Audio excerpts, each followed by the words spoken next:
The music industry makeover.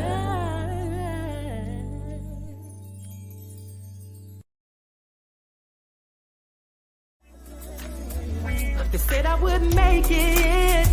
They said I wouldn't be here today.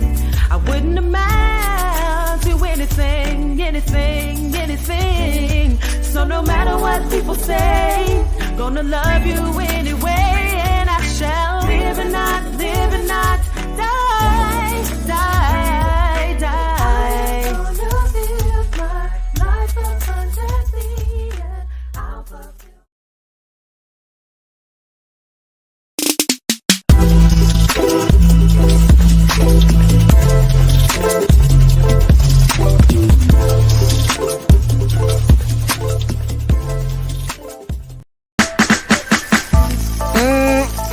Man, I don't care what kind of event it is. As long as Black Yourself is in the building, the food is going to be right. That's what I'm talking about. Order yours today.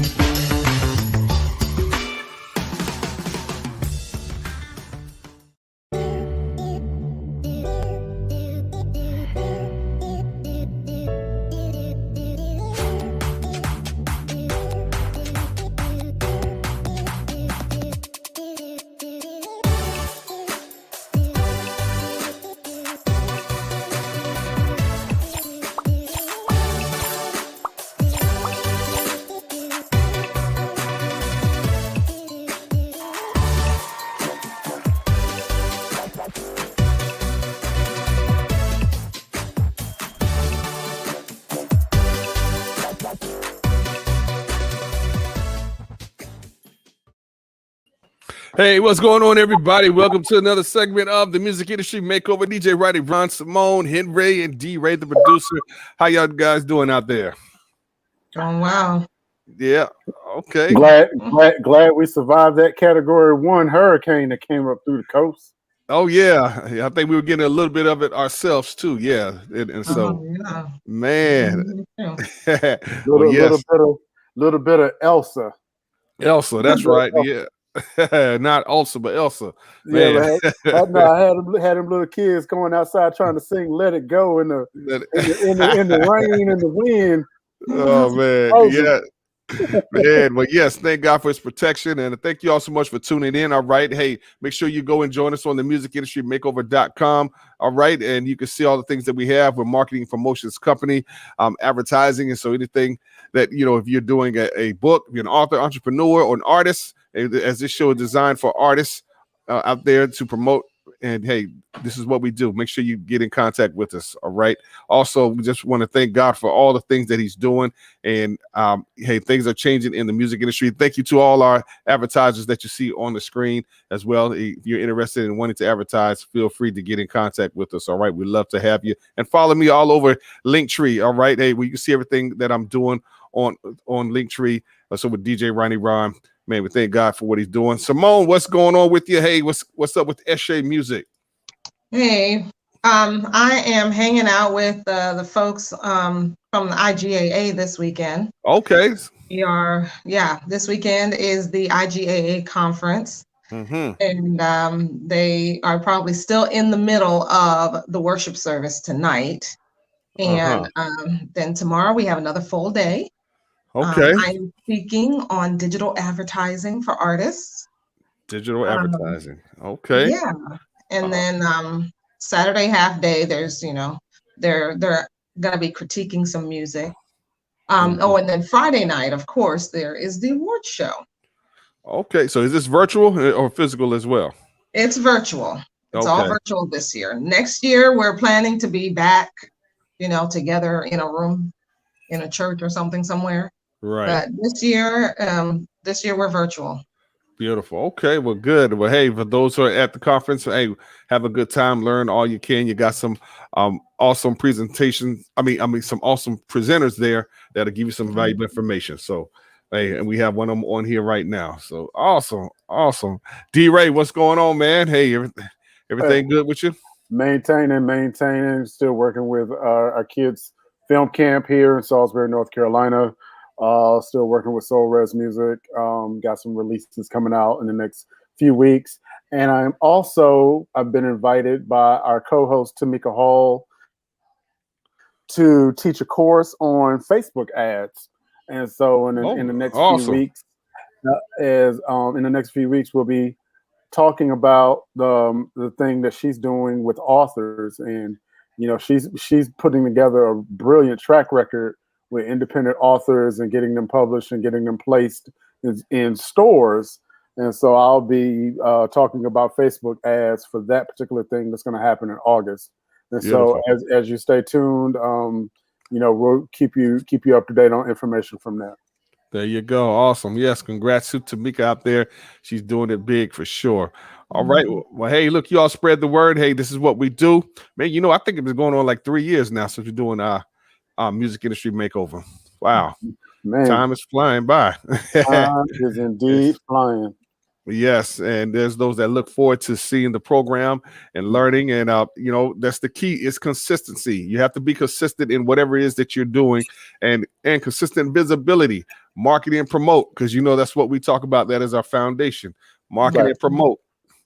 You got to be consistently in front of people's faces, your ears, faces. Hey, they need to know who are you, that know, like, and trust. So yes, I give God all the praise for it. Hey, is it easy? No, there's sometimes you don't feel like coming on, but you know what? You have to know your why. As Danny says, we all preach it. Know your why. Why are you doing this? And my main why is to again help independent artists out there, teach y'all some valuable lessons on marketing and promotions, seeing you all succeed, especially gospel artists out there. All right, whether it's gospel or Christian, the music industry is still the same. Yeah, go ahead. No. Okay. Yeah. I thought someone was about to say something.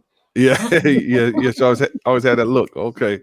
So yeah, y'all have any questions or comment? We're supposed to have a guest on. I guess they're running a little bit later. So that's been in the music industry for over 40 years. His name is Mr. Paul Porter, but not Paul Porter from the Christianaires now. That would be good to have him on.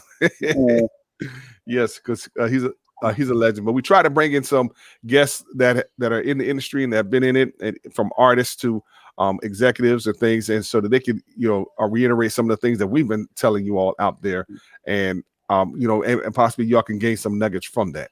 Yeah. All right. So while we're waiting on our guests to come, I got to talk about this documentary I saw yesterday. Okay. Yes. We normally every now and then, if you followed us for the last year or so, every now and then we'll give you some homework and tell you, hey, you guys got to go see this. It was the Black Godfather with Clarence Avant. Yes, that was very good. Yes. Quincy Jones documentary, both of those are on Netflix. We said, hey, you got to go. Well, this is the one that you have got to see. It's on Hulu. It's called Summer of Soul. Yeah. Yes, I got to see that. Oh my goodness, guys! I'm not gonna give everything away, but the fact that you can, I'm gonna just put it to you like this: Mahalia Jackson, Mahalia Jackson passed away unfortunately January of 1972. I was born October of 1972. I was born March. Right. So she passed away before both of us was born. She and Mavis Staples sing "Precious Lord" on this documentary. And I mean, she takes all of Harlem to church. Both of them. And it's in living color. It's like, wow, that is Mahalia Jackson.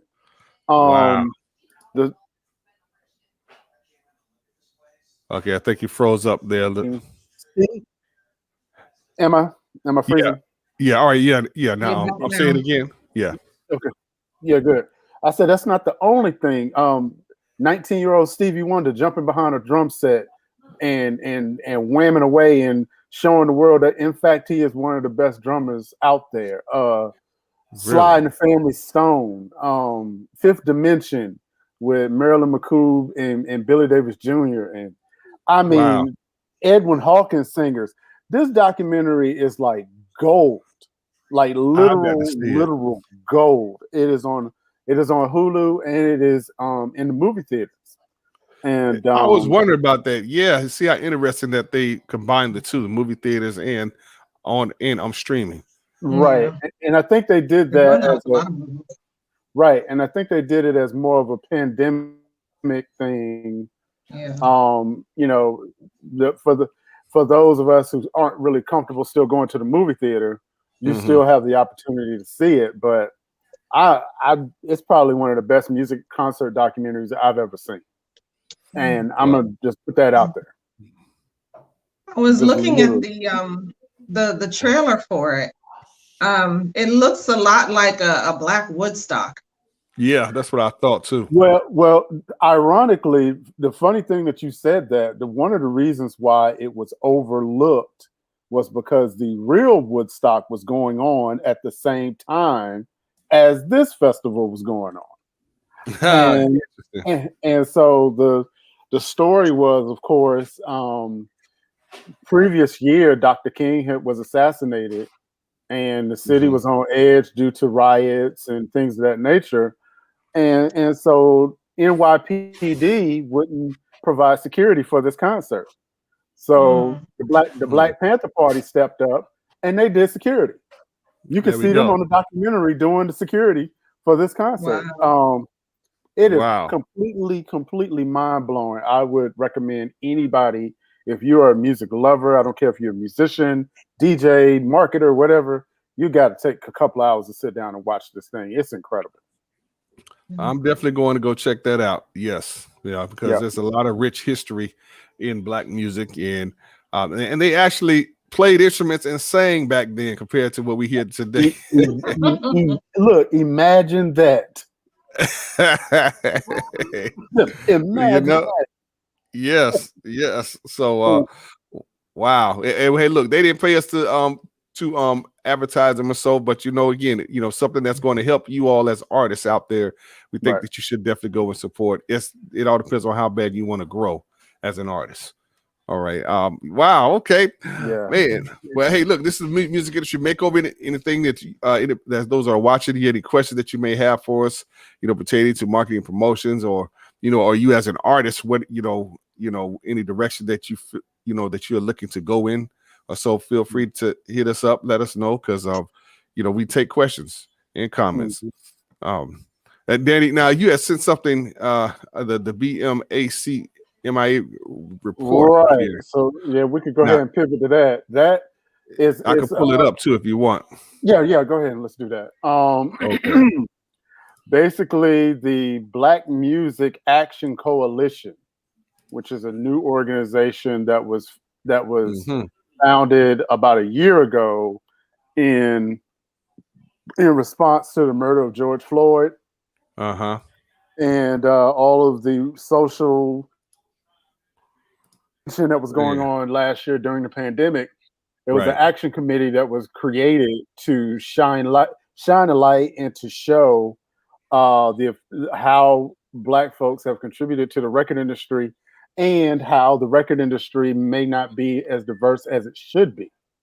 And so they basically gave the record industry a report card based on certain factors, such as diversity.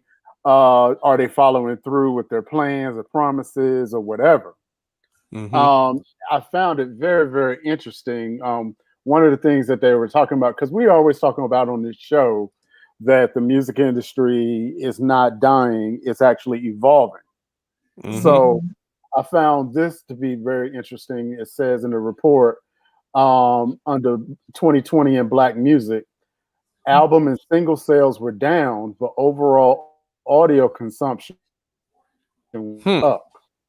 And hip hop and R&B remained the most popular genre for the third year in a row. Urban music owned 1/3 of the total music market, with Black artists putting up several of the most storied projects and moments of the year. So, yeah, 1/3 of the music industry is hip hop and R&B. And they broke it down with the end of the year charts. Seven of the top 10 most consumed albums of 2020 were either hip hop or R&B. 9 of the top 10 digital songs were rap and R&B.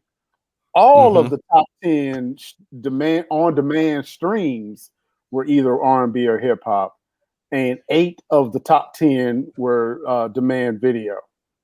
Wow. Wow. Well, I was trying to see if they had a see if they had a chart on that or whatever. Yeah, no. Right. Where I was is on. They say they got the chart from Billboard, so I'm assuming that that's where they're pulling their stuff from. Okay. No, I was. Yeah. Go ahead. Go ahead.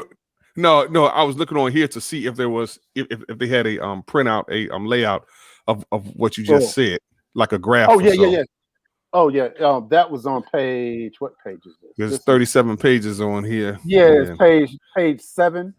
7. Okay. Yeah, go to page 7, and then and if you guys are interested in reading this, Google BMAC MIA report card, Music Industry Association report card, and you should be able to follow the links to download this PDF. If you're really serious about your career, if you're really serious about making a mark, you do market research, and this is market research. Finding out the industry, finding out your competition, and the report also goes further to give the big record companies grades on their stance on racial inequity. Do they have any black folks in leadership? And some of these record companies didn't score very well. Warner Brothers, the Recording Academy Association didn't really score that well because they have very little African American brown representation on the senior level. They even gave a grade to streaming platforms. Really? They said, yeah, they did. Amazon Music got a satisfactory. Apple Music got a needs improvement. Oh, yeah, here it is right here. Yeah. Let's see. Let's see. The initial corporate statement and UMG, the lowest finance, they have a B. The company, okay. All right. Well, yeah. I'm not going to go through it. Yeah. Right. And so with the streaming platforms, they rated the streaming platforms and they asked 3 essential questions. Did the company make a statement or pledge or promise at all during any of the racial strife of 2020? Did it reflect the company's connection to Black culture?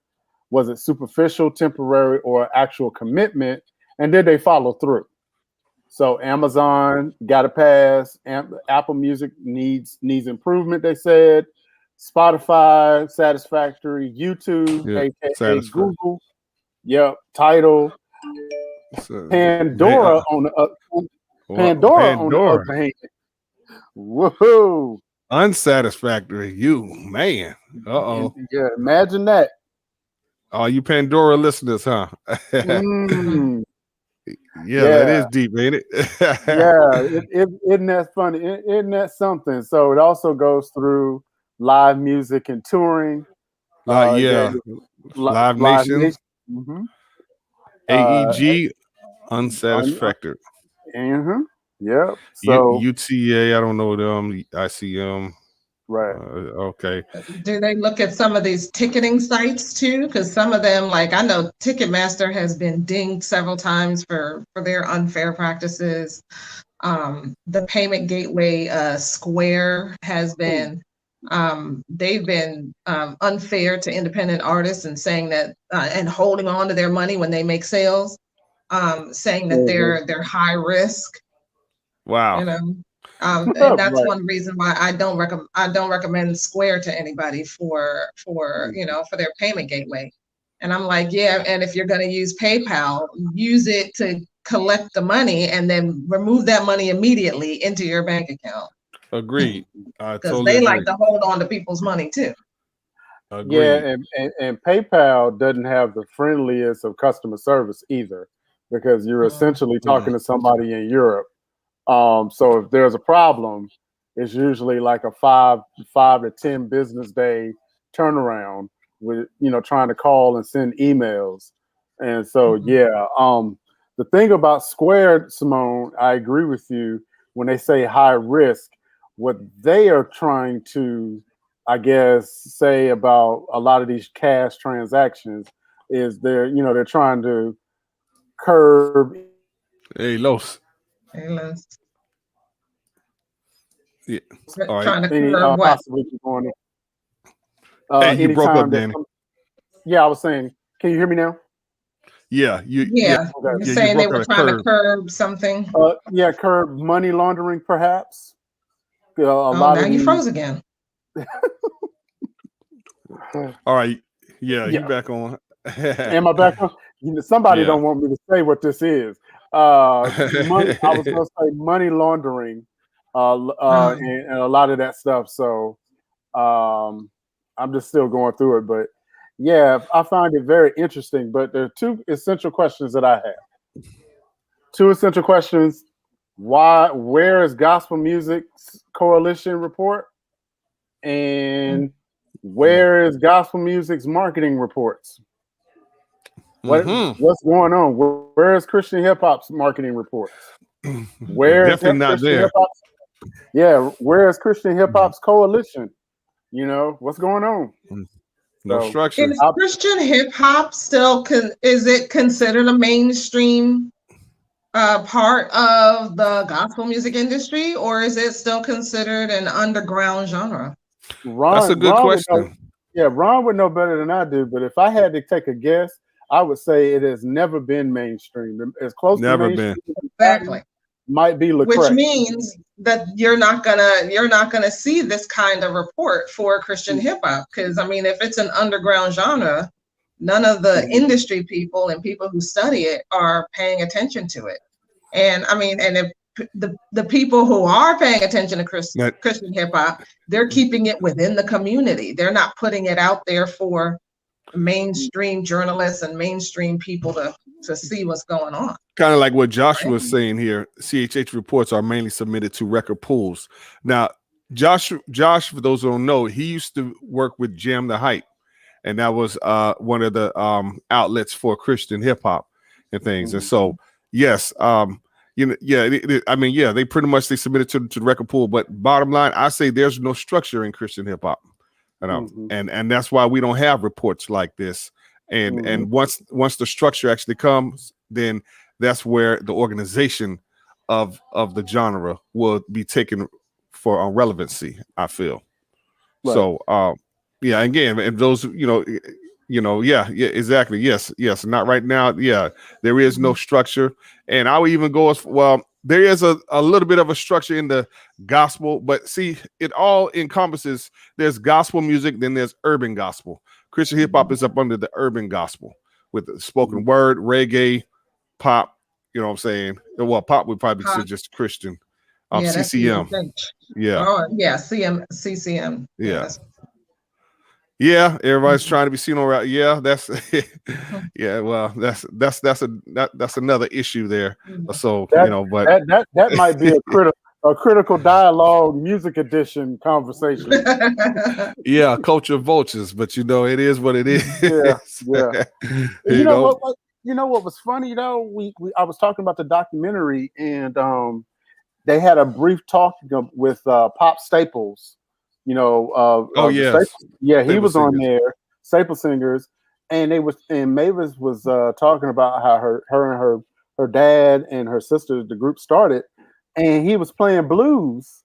Basically, all of the stuff that he was playing was blues, and they were singing gospel to it, and they would get invited to blues festivals, they would get invited to folk festivals, but they're doing gospel, but he's playing the blues.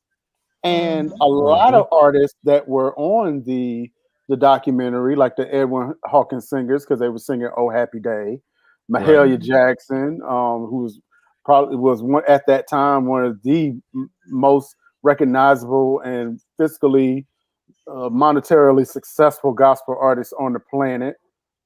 They were getting pushback from people in the church because they felt like they were too successful. They felt like they were too quote unquote worldly, and this was 1969. So can you imagine That's a battle that's still being fought now. It's just crazy. Like, it's when are we ever going to? Right. Yeah. When are we ever going to evolve from this crazy argument? Right. You know, and so yeah, that I found that to be very, very interesting. Because once again, my opinion of Christian hip hop is until it gets some kind of order, it's gonna always be like a self. It's always going to be an experiment that eats itself. Somebody's gonna always come up with the winning solution. The experiment's going to eat itself, and the industry is going to always have to start over. Because you think about Lecrae, who's next? And if you can't think of anybody that's next, then you're proving my point. Wow. I want to go and look at even this report here too. How in 2020, 2019 says reported revenue music $4.17 billion. That's 2019. 2020, $4.51 billion during this pandemic. Yeah. Because people were staying at home listening to music. You didn't have anywhere to go. You were locked up with your family. A lot of people were playing games. A lot of people was on their PlayStations and their Xboxes and Twitch and all that. Yeah. Twitch. You're supposed to be on a Zoom meeting and you might have PlayStation playing in the background. It was just so many things that people, so many things that they used for a means of escape. It's no surprise that revenue went up. Wow, $4.51 billion, which shows, there's money in the music industry. You have to be wise enough on how to get it, handle your business. What I've always said is like the people and artists, they have to be smart about making money in this industry, because right now, where everybody's talking about how artists aren't making any money, but there's all this money flowing. You know who's making the money? People who control the flow of the music, the labels, the aggregators, your digital service providers, all of these people who are controlling how you see it and hear it and feel it and all that stuff. They're the ones that are making the money. And it's time for artists to step up and, like you always say, Ron, create your own platform and keep some of that money for yourself. Because, there's all these people out here who are paying their $9 a month or $9.99 a month to get on to, to listen to all the music that they want to listen to on YouTube, Spotify, Deezer, wherever else. If they're willing to do that, then you as an artist should be able to go to those same people and say, hey, if you're willing to support my music by sending that money directly to me instead of to the digital service providers, I can provide some value for you. People have money to spend. You just have to figure out a way to ask them. Ask and you shall receive. I think Simone, I agree with you in principle, but none of that's going to work without a fan base. And absolutely. And, that's fundamental. That's fundamental. And so until you get a fan base, you need to keep your butt on Spotify, keep out there. And once you get a following, once you get some people like 1,000 or so monthly subscribers on Spotify, then you can start saying to yourself, I got a special remix that I'm only making available on my platform. If you want it, come this way. You know what I mean? Well, you start luring them. Yeah. You're right. The thing is, personally, I think artists should start to gather their fans and start building that relationship with their listeners before they get to 1,000 monthly listeners or whatever, because it takes a lot of effort to get to that point. Right. Put some of that effort into actually being able to build a relationship with those people on a regular basis. Whether you're doing a podcast, a radio show, you're sending emails on a regular basis, you're posting on a regular basis, you're doing live streams on a regular basis. But you're gathering those folks' information to a point where you own it. I advocate building up an email list and keeping those emails where you can actually nurture those folks. Right. You don't have to wait until you can start with your 3 monthly listeners. And right, Joshua. You know, you start there, start somewhere, right? You don't have to wait until you get to 1,000, because by the time you get to 1,000, you're already missed out on a bunch of people who would have signed up for your mailing list, but you didn't ask them. So ask them just at the start, right? And as you're out there and you're putting, and Patreon and stuff, you're out there, you're putting out content, you're constantly putting out your call to action. Join my mailing list, or follow me on Spotify, or whatever, you know, and giving out, you know, you're giving them some value, and you're constantly talking to them. And part of having this email list is doing sales campaigns. That's where the money comes in.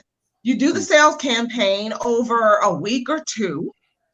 You're asking them to buy your album or whatever, and you're asking them to buy it from your website where it is counted for the charts, and that money comes to you instead of to Amazon, where you're getting maybe 50%, but on your own website, you're getting the bulk of that money, right? The payment gateway is going to charge you 29 cents plus 3% or plus 30 cents or something like that. But the rest of it comes to you, and you can pay yourself out of that money, you know, and you can use that money to buy a new guitar or go on tour or whatever it is you want to do, right? Buy yourself a new microphone, like that fancy one that Ron has. You know, but having your own platform, having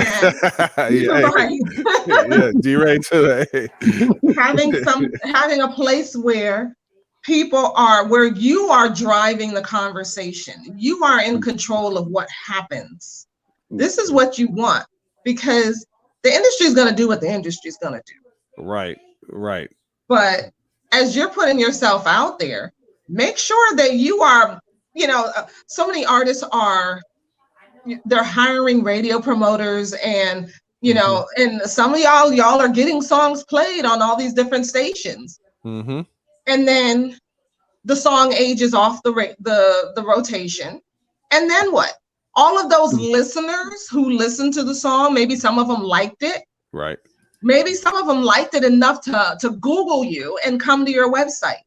So then they go to your website, then what? Did you ask them to do anything? Did you ask them to sign up for your mailing list? Did you give them some sort of value that made them want to stick around? If not, you missed a huge opportunity. There you go. Because you're not going to get in front of that person again until you pay your radio promoter again another big old pile of money to do another going for ads campaign to the radio station. And then it's the same cycle over and over again. It's like, when you going to get it? Right. If you put that comment that Joshua just put about the email list and Bandcamp, put that back up, because I really want to draw attention to Noise Trade. Noise Trade is a phenomenal platform. And I want to say it's under a different name now, but Google Noise Trade. And if you're an artist out there that's just starting out, and what we're talking about is collecting email. You can put your music on Noise Trade for free and accept donations. And you say, hey, you can download this for free, put your email address in, and we'll send you a link. And it's called Paste Magazine. That's right. And what happens is you put your email address in, you get the link, but guess what? I get to keep your email address. Right? And now I'm collecting email addresses. And I'm collecting donations that go to my PayPal. And so what eventually happens, now I have about 200-300 email addresses. And something that I want to piggyback on what Simone said, that I want independent artists to understand. If you are not collecting email addresses, if you are not connecting with that and owning your audience, every release, you're starting over. Right. That's very good, Danny. Every release If you don't have your email list, if you don't have contacts, if you're doing shows and you don't have a place where somebody is not gathering email addresses for you, or you don't gather email addresses, and I'm not talking social media. Social media is a whole separate different animal. I'm talking about email addresses that go directly to these people, right? Right. If you don't get those lists, you're starting over every time. You don't own your audience. And that is going to be very crucial to building this building your fan base, because what winds up happening, the bigger your fan base is, the more leverage you actually have. There you Absolutely. go. To start doing things in the future that maybe the industry will go, why is there a shift in the force with that one? You know what I mean? And then now you're in a position to start dictating terms. But that doesn't happen unless you own your fan base. Right. And that's your leverage. Yeah. And so here's another thing I wanted to tack onto that too, is that a lot of people, they feel like email is obsolete. It is not. Social media is a great place where people gather. So it's a great place to find people. So you go out there, you're posting your stuff, you're doing live streams, that kind of thing, right? But you don't own any of the email addresses of the people who are watching your live stream. Right. So they may come back, they may not, you don't know. But if you have their email address, it's easier to sell to them. It's easier to remind them of when you're doing your live streams or whatever, you're coming to their town to do a show or anything like that, right? People behave different on social media versus email. People buy from email. On social media, people are just there to hang out and see what their cousins are doing, see what their, ex-girlfriends and boyfriends are doing. They're there to hear gossip, stuff like that. They're not taking action and buying. She just put it out there. Stalking your exes and stuff. I have a couple of exes that have been stalking me on Facebook. Oh Lord. Well, I'm glad this is on record. I know, right? This is what people do on social media. This is how I know, because they've been stalking me. But here's the thing, and this goes back to business principles. They talk about blue water versus red water. What does that mean? That means if you think about the old movie Jaws, right? What happened when there was red in the water? All of the sharks just go, right? It becomes an eating frenzy. It's so much stuff in social media land right now that it looks like a feeding frenzy, and everybody, and the one thing that I have to tell artists is, just because one strategy worked for somebody else, that doesn't necessarily mean that same strategy is going to work for you. A lot of times people will try to copy what they think is successful and then blame everybody and their grandma why it don't work. Right? Because you're doing everything that you see is successful. So guess what? Now you have all these copycat fish coming in to the red water. And if you have somebody over here that's doing something completely different, now people are going, what are they doing over there? And that's who starts getting the attention. That's the purple cow syndrome, right? Yeah. You're driving through, and you're from the city, so you don't see cows that often. And when you see a field of cows, it's like, ooh, wow, it's great. But you keep driving past all these different fields of cows, it gets boring after a while. But you're going to stop when you see one that has a purple cow in it. Right. That's good. This is different. See, you know what? No. This ain't even right. I'm up here talking about sharks. Simone had to talk about purple cows. I'm done. What's going on, Joshua? Great job. Hey, Josh, welcome, Josh. How's it going? Thanks for the invite. Hey, no problem. And for those who don't know, hey, Josh, tell us a little bit about yourself, man, and because we were talking about with Christian hip hop and things, and tell us about your stance in the music industry. Well, like you were saying earlier, I used to work for Jam the Hype. Did their social media and all their submissions and everything like that. So everything we posted on the site, I basically went through, made sure it made the cut and all that good stuff. But yeah, I've been following Christian hip hop since it was gospel rap back in like the 90s, 96, 97. Yeah. And been just an avid, music lover, man.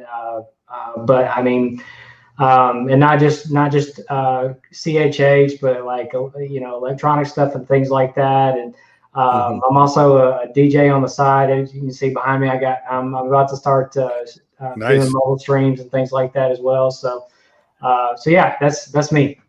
Awesome, man. And when you were working there or so, and again, this is not about you now, but just for us, I know you got a lot of submissions. How did y'all handle music that I guess really wasn't up to par that y'all thought was good, pretty much? Wait. I gotta see how politically correct he gonna answer this. Let me sip a little bit. I mean, we're all family here, right? So I can speak plain, right? Yeah, keep it plain. If the submission wasn't done right, so if it was just an email that got sent in and said, "Here's my track," I didn't even listen to it. If you didn't fill out the information the way that it was supposed to be filled out, if you didn't tag your track correctly, for me, if the ID3 tags weren't done correctly, I didn't listen to it. It was just all the way to I would borderline if the music cover artwork wasn't on the track, I might or might not listen to it. So that was the big thing. Now, once it got past that gate, if the production, the mastering was garbage, I'm sorry. You gotta have excellence in what you do. Or if maybe you have like a limited amount of money, or you have a limited setup or something like that. I might come back and say something like, especially if they replied, when we said that we didn't accept the submission or something like that. If they reply and say, "Hey, what can I do?" I'm like, "Man, you got to get your production better. You got to get the mastering better. You got to get the vocals better. Man, your peaks in audio are just you're distorting too much, stuff like that." So, wow. Hey, there y'all have it. I mean, again, you have to put yourself in excellence. Do things in excellence. Take your time. Stop rushing just to get a project out or to hear my music. It's like decency and in order, right? And make sure you have somebody other than your family listening to your music. Yes, sir. Make sure that it ain't your cousin and them. Right. That's gassing your head up. That's gonna tell you the next whoever, and you get out there looking foolish because you got this background hum. You got samples that still have the tag on them because you didn't lease the beat. You just kind of jack the beat, and somebody like Josh is gonna listen to that and be like, "Now I know that he knows that he's supposed to pay for that and get that tag off of there, but okay, yeah." So yeah, wow, yeah, wow. And don't send the Panda remix with your own flow on it. Don't do that. Don't do that. He said Panda remix. Don't do it. Don't do it. You would be surprised the amount of people that are out there who just want to be successful. It has nothing to do with spreading the gospel. It has nothing to do with the uplifting of people. It has nothing to do with making inspiring people to be their best self. They just want to be successful at all costs. I remember one time, and I promise y'all, I had a stripper that wanted me to remix a song for her so that she could do gospel music while she was performing. Wow. Right. Pole dancing for Jesus. Hey. Exactly. I've seen it. And my mind was like, you can't be serious. And like, am I being punked right now? I know. Man. I'm not going to hell for you. Hold on. Well, you do know that if you put, for Jesus on the end of anything, doesn't make it right? I mean, yeah. Wow. I mean, that sounds like desperation. Yeah, going to hell for Jesus is indeed an oxymoron. But no. Now, Josh, now for with Jam the Hype and other platforms out there, all right, your duties or as the organization was pretty much just to present the artists and their music, put it out there for the public. All right, but it was up to them to build their fan base. Correct? Yes. Yeah. So as far as an outlet goes, I mean, and that could be anybody, right? So right. I mean, obviously the big dog out there is Rapzilla, but I mean, Rapzilla, Jam the Hype, whatever. We as an outlet, we would post the article on the site, the submission on the site, and then obviously there would be social media blasts that would go out by us on our social media accounts. But as far as us building the audience for the artist, all we're doing is bringing attention to a song that you've done. So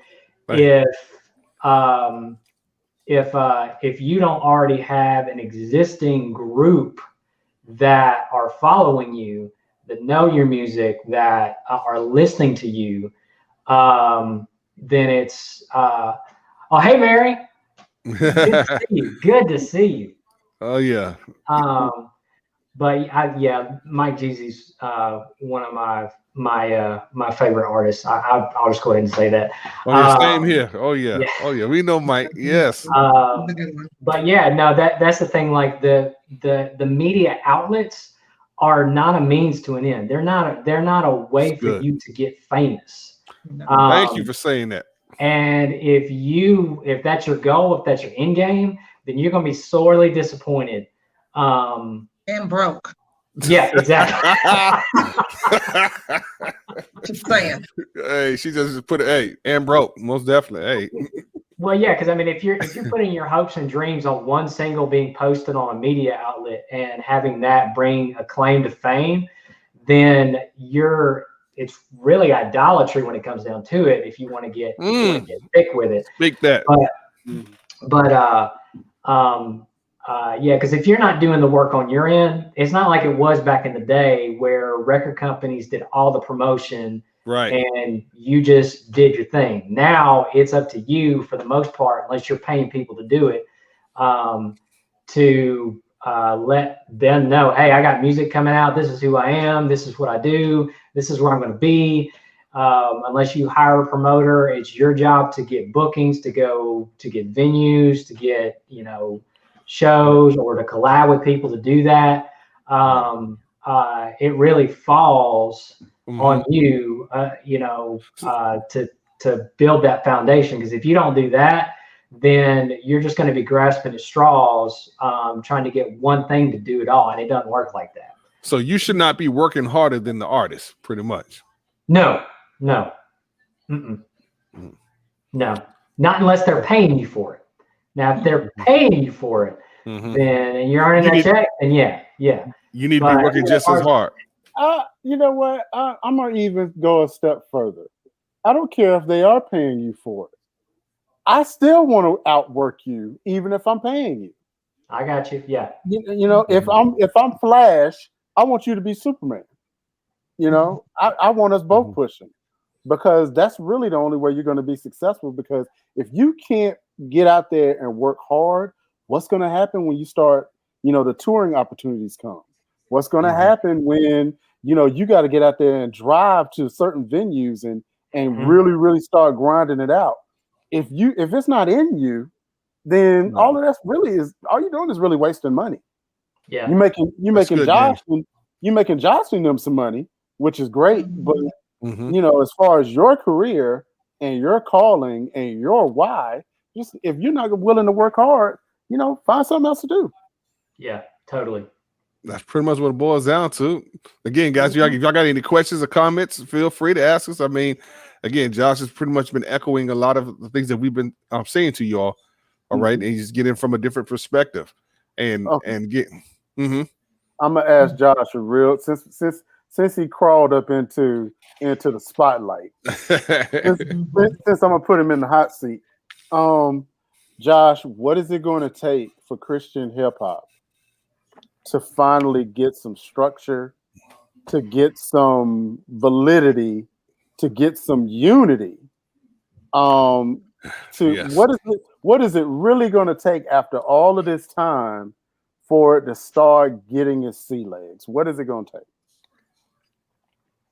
That is a loaded question that I probably do not have a full answer to. But I saw a post by one of my artist friends, and he pulled it from somewhere else, but he said, where do you see CHH I saw that in the next 5 to 10 years? And I think Rapzilla did like the original post on it, but I said, my hope is that CHH artists would see discipleship go hand in hand with ministry and artistry. And number two, that churches would see the music, specifically CHH as a whole, as a tool to fulfill the Great Commission and not be opposed to it. Because that's one of the things that I see with a lot of CHH artists that I talk with or that I have a relationship with, is that churches want nothing to do with it. Just because they don't, they've got, I mean, obviously they've got various reasons for why they might be opposed to it. But as far as unifying, it really comes down to the heart, because I know, and I'm sure all of you know artists who are in this for the kingdom grind, right? They're in this to see His kingdom come, His will be done on earth as it is in heaven. And there's no insecurity there, because they're maturing as disciples in Christ. They're not opposed to partnering or giving support to other artists who are out there, because we all realize that we're here for the same purpose. And I'm not threatened as an artist if God gives you a promotion and you get signed by Capitol, or you get signed by Reach, or you get signed by Reflection. I'm not threatened by that, because I'm in my lane. I know where I'm at. I know what God is doing with me. There you go. You know your why. So it's one of those things where it's like, I got to have that mind of Christ. We call it Christian hip hop, right? Right. So we got to put the front back on that, where it's not just a subgenre of hip hop. It's focused and Christ centered. And more so than just what's coming out of my mouth when beats are dropping, but what does my life look like? What's my interaction with venues, and am I coming in to serve, or am I coming in to be served? Does it matter if I have a bowl of fruit and 16 sodas in the green room, or is it okay if I have a bottle? It's okay if I get water out of the water fountain, because the church could only afford to bring me in, and I'm sleeping in one of their back rooms. I mean, this is we got to get back to that. At least from my perspective, we have to get back to that heart of a servant, man. Come on.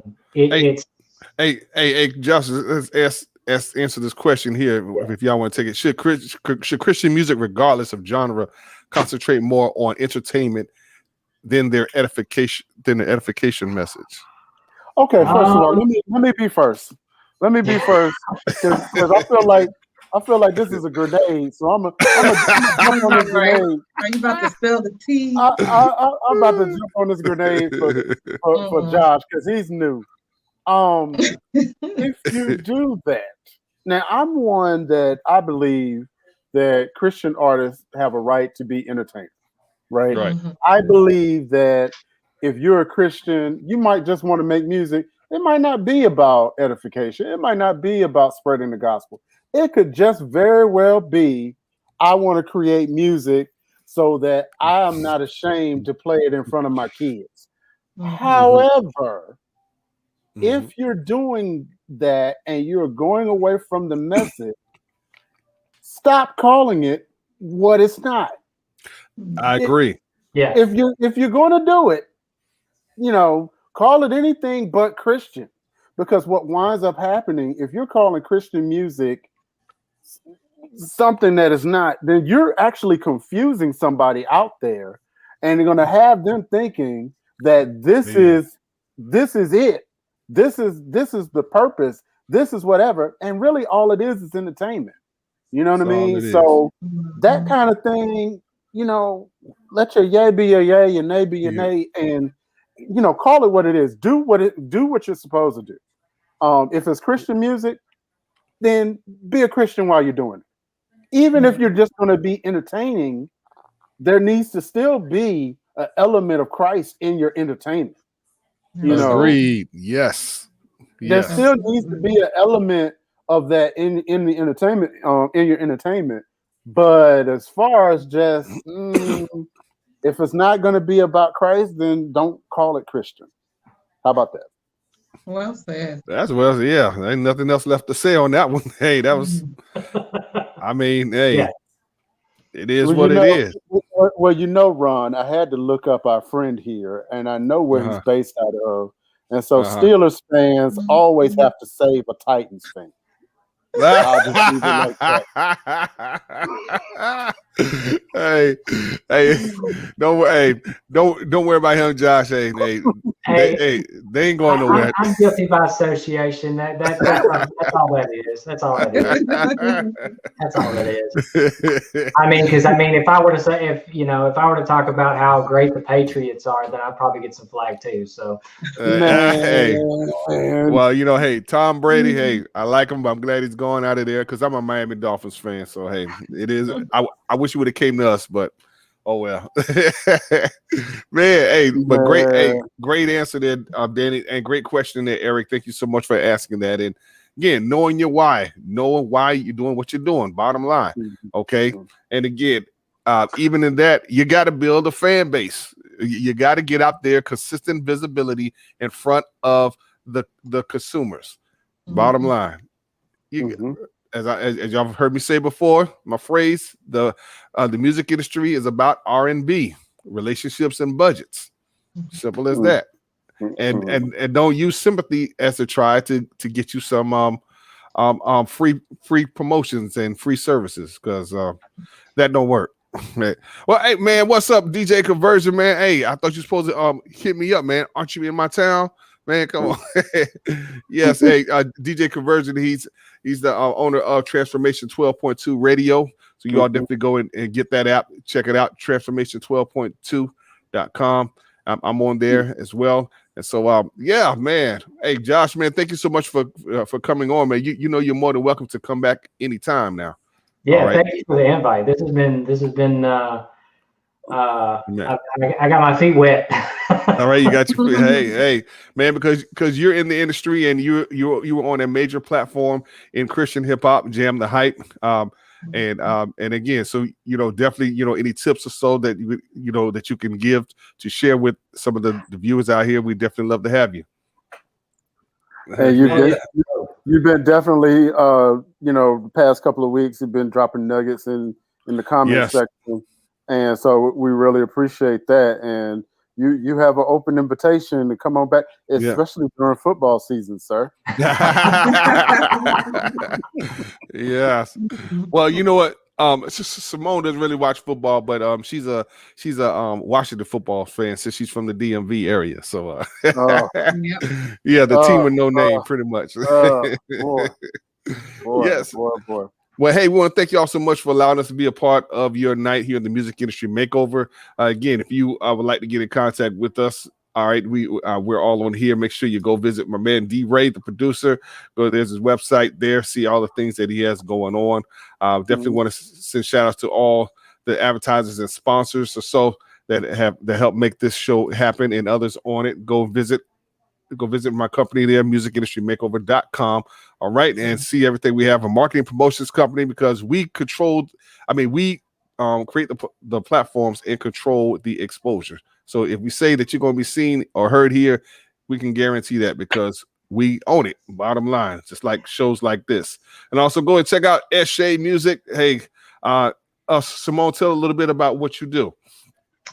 Well, with Eshe Music, my goal is to help artists make money. Artists who have been in this for a long time. You've been putting out music for a while, and you've never really made much of an income with your art. I help artists to do that by helping them to brand themselves, build their fan bases, and run actual sales campaigns and nurture these fans. There you go. Awesome. So go and check out the website. See whatever it is that she has to offer that will fit your needs. I'm sure you will find use of it. All right. Hey, now what's with Browns fans and Falcons fans? Who in the world let a Browns fan in here? And my wife would say the clowns. Oh my God! Before we go, I want to talk about next week. If everything goes okay, we're looking to have Shaka Stewart, who's an entertainment attorney out of Atlanta, the Charlotte and Atlanta area, and he's going to be talking about financial planning and estate planning for independent artists. Wow. In the wake of a lot of these recording artists who unfortunately pass away and don't leave wills. And, the state now has to determine where your assets go. A lot of us in the industry who have music, we're getting streams. Those streams, last pretty much forever. That has to be, you have to arrange who's going to get that money after you're no longer here. So he's going to be bringing a wealth of that information and talking about that and some other things as well. So it looks like it'll be a very, very exciting show next week. So y'all definitely want to tune in as well. Hey, Josh, I don't know if you know any business that you have going on, but you want to say anything to the people out there? If you're in the Middle Tennessee area, I'm a mobile DJ, and so weddings, parties, outreaches, all that wonderful stuff. You can just hit me up, djjshane.com. All right. Yes. Awesome, man. And I definitely want to talk with you later on because, like I say, man, you have a wealth of knowledge and that can definitely help artists out here. So thank you so much. Well, hey, man, hey, you know what? Y'all were on track last year, man. Y'all got a super team, just like with the NBA or whatever, and y'all still couldn't go to the next level. So, the only way they're going to be on the right track, they find a way to clone Jim Brown. How about that? Hey, the greatest running back. Yes. So pretty much. But other than that, hey, it is what it is. Football season is coming up. Praise the Lord. Looking forward to it. All right. Hey, remember you guys matter in the kingdom of God. So don't compare yourself or your ministry to anyone else. Just do what God's called you to do, and you'll be just fine. All right. We'll see you for the next week, Lord's willing, for another segment of the Music Industry Makeover. You all be safe out there.